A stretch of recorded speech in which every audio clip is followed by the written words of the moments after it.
John, how does the conversation start to bring you to this point? Well, I think it all comes professionally comes down to I was under contract with Boston, and they getting the permission to talk to me. So that's kind of how it started, and then then there's the interview process. I came and interviewed.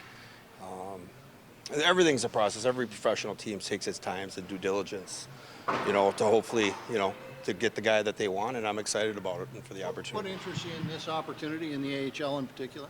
I just go back to the grassroots of the time I spent with my son's teams, the time I spent in Hamilton, and then fortunate enough to get an opportunity coaching under Barry Trotz and Jim Montgomery in the NHL. And it got me excited, because it's an important time for these young kids to get that development, which I believe is one of my strengths, and whoever we hire with that, our job is to try to make them better players and more importantly, better young men. So I'm excited about that. You just mentioned two pretty good coaches. What did you pick up from both of those guys? Oh, so much. The professionalism, the type of person Barry Trotz is. There's no secret why he'll be a Hall of Famer. No secret why he's still in the NHL as a general manager. And then Jim Montgomery with that youth and that energy, and his intelligence about the game and how it should be played. So very fortunate to be working with guys like that. What was it like last year with the Bruins? An incredible year. It was an incredible year. It was historic as far as the record, but we all know that there's a disappointment with the ending. But it's a tough league. It's tough to win at that level. So it's I definitely encouraging looking back now that it's gone away a little bit. So. But it was a historic season for sure. Do you have a particular development philosophy, I guess? Well, I think every kid's a little different. Someone needs a little work at something, or off ice or on ice, and that's our job to identify that, and it's our job to help them get better with that. Again, I think it's a strength of mine to be able to identify that stuff. But at the end of the day, it's a partnership. And we're looking forward to that opportunity to help these young players out. When you look at the roster as assembled, are there any players that really excite you right now?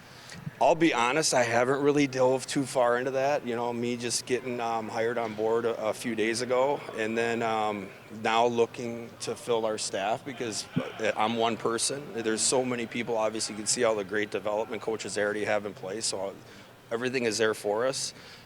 So I haven't really dove into that too much, but I know the organization and how they're going to draft good players, and again, it's exciting moving forward. Have you been down to the Coliseum, getting the lay of the land a bit? Yeah, and see your office? Yeah. Been down there, been here. Unique place, eh? It is. It's got a lot of. It's an older building, but again, it's exciting because the amenity, everything that you need is there, and again, it's at your disposal. So it's exciting. Talk about being a coach in Hamilton. How does it feel to be back in Canada and in Ontario? Yeah, I really had a tough time going left instead of right coming over the bridge at Dogs. No, it was. I had so much fun and being part of obviously the people that brought me on board there. And we have now so much to look back on, and we won a championship. The players, I still have good relationships with them. And the people that brought me on board. So it was special, but I'm joking about going left or right. I had no problem going left. How important will it be to implement the style that Sheldon Keefe implemented at the NHL level? Yeah, and that's going to be important. Once Sheldon gets some time, and the two of us will have plenty of time between now and the beginning of the season to see what he would like from us. Because it's important that if what he's looking for. So if guys do get called up, that they've been taught the right way, and so there's not much. They'll be used to the same systems. You know what I mean? So the player's comfortable. And you mentioned the coaching staff filling that out. When do you hope to have that all set? Again, I don't think there's a timeline. We just want to make sure between Trey and Ryan Hardy to get the right guys here that are going to complement me, and then obviously help out with the development of the young players. When you were a player, was there a coach or coaches that were kind of influential on what you're doing now? Again, I was the type of player that was just, if I was in the NHL, I was just happy to be there. I wasn't maybe there long enough. But I could always, again, without saying any names, there's reasons why certain teams were successful and certain teams weren't, because I think coaches had the ability to teach still. And then again, it seems so long ago, but you always try to take the goods in people and then make it your own. Gotta ask, how often are you confused for the football coach? A lot. I can give you all the way back into when I was playing college hockey at Fair State University. He was a quarterbacks coach. Oh, yeah? For the Green Bay Packers, quarterbacks coach, and I just signed an NHL contract, and I'm like, who's John Gruden? I'm like, me.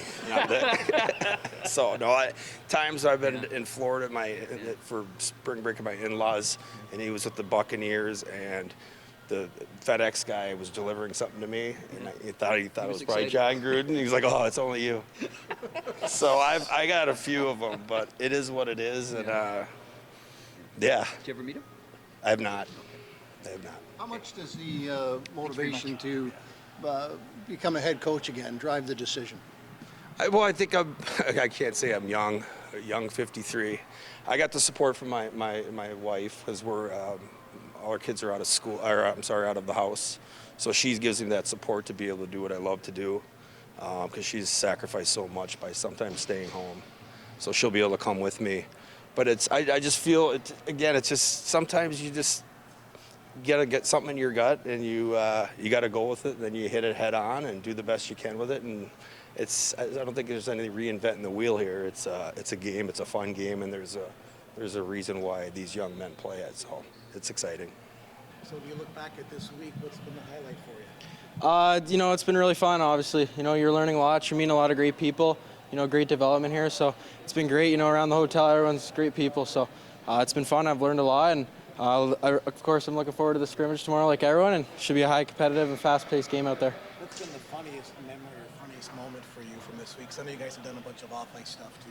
Obviously, everything's been fun. But we went up to the CN Tower, ate dinner there. And, great meal. And just seeing the city, it was pretty cool. And, a bunch of the boys were scared, including me. So it was a great time. And it's a pretty cool experience. Did you walk on the glass floor?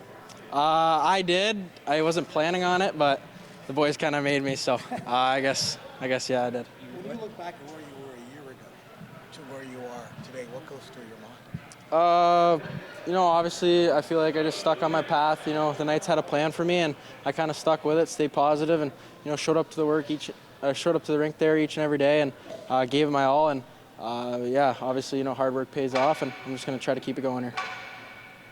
I was gonna say, you laid on the glass. Were you not a big fan of heights? No, I'm actually not, but sometimes I, climb up the green bins at home, and my dad makes me do that too. So obviously it's a bit higher than the CN Tower, but yeah, it was pretty funny. Chadwick said that you were the most scared of anyone there. What was his status yesterday? I didn't really have a POV on him at all. I was around him a lot, but I guess we'll just go with he was scared too. Don't tell him I said that though. What's the biggest takeaway you'll take from this week back to your junior team in London? Just like those little pro habits, showing up to the rink each and every day, giving it your all, kind of having that, lunch pail mentality, showing up to work. And like I said, I want to be a leader back in London there on and off the ice. So I want to show the young guys, kind of what it takes to, be at development camp and, make it to the next level. Who are some of the players that you've enjoyed playing with most so far at this camp? Obviously a bunch of great players. They all see the ice very well. I like to play with Moldenhauer. He's my roommate this week, so we got some pretty good chem there. And then Voigt, I played against him in the OHL. Obviously, we got a bit of a rivalry there since, he was a Sting and I was a Knight. But, both of them great playmakers, both great work ethics, so it makes it really easy to play with them. What are some things that you think you'll take away from this week? I think there's lots. We've worked on a lot of different skills that I think are important to get reps in, and you always hear a little bit of feedback from the coaches here. They know a lot, so lots of little things skill-wise, and it's always good to be around the rink here and get more comfortable with the staff and being on this ice. What's been your favorite memory there? Maybe the funniest thing that's happened to you guys? Funniest thing, couldn't tell you really. On maybe off the ice, a couple fun memories. On Wednesday there we had a day off, got to go up the CN Tower, have lunch at the top there, and go-karting, and it was my 19th birthday too, so that was a fun day for sure. Did you do the walk on the glass floor? Yeah, we walked around there and sat up and did the full 360 and had a nice meal, so it was really nice. I guess there were no issues of fear of heights for you? Not for me, no, but there's a few guys in the elevator who were trying to hide their eyes, and so it was pretty funny. You got Swedes, Russians, all kinds of people you probably haven't met before. What's that been like off the ice to get to know these guys? It's cool. There's a bit of a language barrier at times, but lots of funny conversations because of that. And then the different cultures and stuff are funny. And learned that the Euros are really good at go-karting. When we went, they swept the podium there. So. I don't think there's a speed limit over there. So no, maybe not. Yeah. and further to that, on the ice, good communication and that kind of thing with these guys. Obviously, you don't know that much about them, but hockey's the international language.